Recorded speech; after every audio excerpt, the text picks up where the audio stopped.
If you're someone who's just getting started thinking about buying their first luxury watch, who's got a few thousand to spend and is overwhelmed by it all, stay tuned. If you're not wet behind the ears and your first Rolex or Omega or whatever is sitting pride of place on your wrist, turn off now. You're not going to like what you're about to hear. Looking to buy, sell, or exchange a premium watch? Visit Watchfinder, the pre-owned watch specialist. A big thank you to every single person who watches and enjoys these videos. It really means a huge amount to us, and to me personally. Your subscription would be hugely appreciated. It helps more than you can know. Thank you.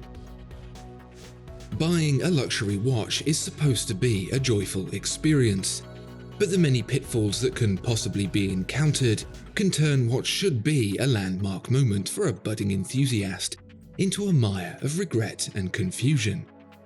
Take the biggest risk of all, for example, spending a lot of money on a watch you don't like. Those who have been around the block that didn't heed my warning to leave will likely shudder at the all-too-common memory. This is another warning for you experienced heads. This is only going to get worse for you. Even if you do like the watch you buy, there's no denying that the grass in your neighbour's field is a deeper, richer, more saturated green. But the troubles don't start post-purchase. Oh no. Whenever and however you get that first inkling that you want a watch, that's when it all goes to pot. Which brand should you buy? Stick with the mainstream and fund a bloated marketing budget, or go off-piste and run the risk of finding yourself left high and dry? And never mind the brand, what about the watch itself? An overwhelming abundance of technologies. Does anyone really know why they want coaxial? A litany of complications. In-house, bought-in, chronometer-certified, anti-magnetic, water-resistant, steel, gold, titanium, bronze. It seems the probability of not only finding a watch that meets the criteria desired, but also understanding all those criteria is very, very low. The fundamentals really are brand, performance, and price. Brand is the cachet, the heritage, the expertise that defines the difference between a watchmaker and a maker of watches. Performance, that's spec, functions, quality, and even looks, how the thing physically achieves what you want it to do and to what level. Price, well, we all know what that means. It completes our triangle, a triangle we would typically say to look at and from which to pick just two. You want performance and price. Lose out on brand. Want brand and performance? It's going to cost you. Brand and price? Wave bye-bye to complication. This, as a first-timer, is the biggest and most disheartening realization about watchmaking. I can, however, on this rarest of occasions, avail you of that misery. The exceptions to the rule, as few and far between as they might be, do exist, and this is one of them, the Oris Atelier 110 years. We'll start with the brand. Oris may not have the same levels of global domination as a brand that the benchmark that is Rolex does, but it is a high street name, and as the model designation implies, one that's been around for well over a century. It was actually founded the year before Rolex. It is and has been innovative, a forerunner in the mechanization of watchmaking that earned the Swiss its dominance in the industry. It is a manufacturer of movements in the truest sense, as you'll find out shortly. And the Artelier 110 years looks good too, striking a balance between old and new that just feels right. Designing a watch is like walking a tightrope made of dental floss, all too easy to fall from, one side or the other. It's 43mm, which is a tad on the larger side, perhaps the only real blemish it has. and one redeemed by its 12.3mm thickness and gently sloping design.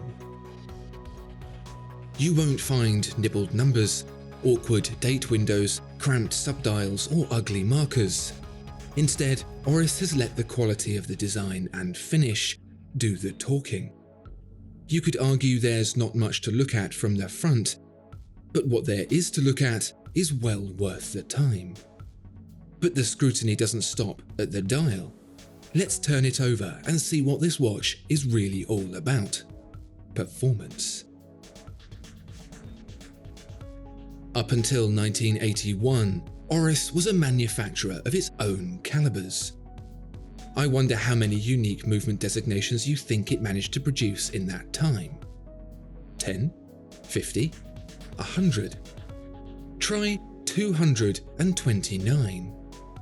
This is a manufacturer that knows what it's doing, and after 35 years of in-house movement production hibernation, it was the brand's 110th anniversary that put the boot up it and got it back to where it belonged, making in-house movements. What you see here in the back of this Oris is the Caliber 110, first seen in 2014. In terms of overall complication, it's hardly bristling with features. You may have already noticed the power reserve gauge on the right-hand side of the dial. But it's what Oris has done with them that makes the caliber so appealing. It's a hand-wound movement, and ordinarily in this day and age that would be annoying, but not for the Caliber 110. That's because the enormous mainspring barrel, stuffed to the gills with 1.8 meters of mainspring, will last a full 10 days. Alongside the slower traditional 21,600 VPH beat, that's 6 ticks of the second hand per second rather than 8. This deliberate interaction in topping the watch up every 10 days makes it a wholly sentimental affair, without the inconvenience of having to do it every single day. And here's where things get bang up to date, because a lot of technical thought has gone into making this experience stay firmly on the side of evocative and not exasperating. 2 carefully intertwined snail cams do more than measure the mainspring's reserve and feed it to the 3 o'clock display. They also convert that information into a non-linear scale. That is to say that who cares exactly where the power's at between 5 and 10 days full? When we're getting to the last few days of juice, however, that's when you're going to want to know what's what. It's a design that was developed in conjunction with the Le Locle Technical College, based in the hometown of Oris founders Paul Catin and Georges Christian, and is brimmed with 177 well-thought-out parts, from the rack and pinion balance spring adjustment through to the Mercedes-Benz-esque mainspring screw designed to withstand the torque needed to retain it. The industrially sized mainspring is offset by hand finishing, a circular grain for the barrel, straight for the plates, and a polished bevel around the perimeter. It's not exactly elegant, but that's not to say it's without its own unique beauty either. So now we come to the price. Granted, there may be some getting into the game for the first time who have plenty to spend, but for many who've glanced in the jeweller's windows and seen Omegas at £8,000 and Rolexes at 10, it seems a foregone conclusion that this Oris will be as much a dream as all the rest. But no. In steel, the price of this watch, brand new, was £4,500. In gold, pre-owned, you can have it for £5,000. A watch in 18-karat rose gold, from an esteemed brand, with a technically impressive in-house movement, for £5,000. The 110 years edition was limited to, you guessed it, just 110 pieces in steel and another 110 in gold. But today that movement has evolved into a family of calibers, the 111, 112 and 113, introducing moon phase, date, day and week to the functionality. The starting price? Less than £4,000. You're going to be hard pushed to find a better deal than that. So if you're not a newbie and you stuck through to the end anyway, I'm sorry, but I did warn you. You probably could have done better with the Oris. I almost wonder if this is called the Caliber 110 not just in celebration of the 110 years of the brand's existence, but also because 110% was given in making this the revival of in-house watchmaking at one of the industry's most influential watchmakers. What reassures me most about it is that it's not just another indiscernible clone of a basic movement in an indiscernible clone of a basic watch. It has a character all of its own that shines bright amongst the endless confusion a newcomer has to wade through. If you haven't bought a watch yet, this is the watch you should buy. If you have, try not to feel too bad.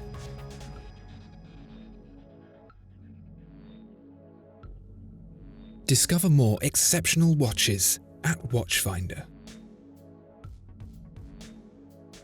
Thank you so much for watching this video. If you enjoyed it, please do consider giving it a like and subscribing to the channel. If there are any watches you'd like to see featured, please let us know in the comments below.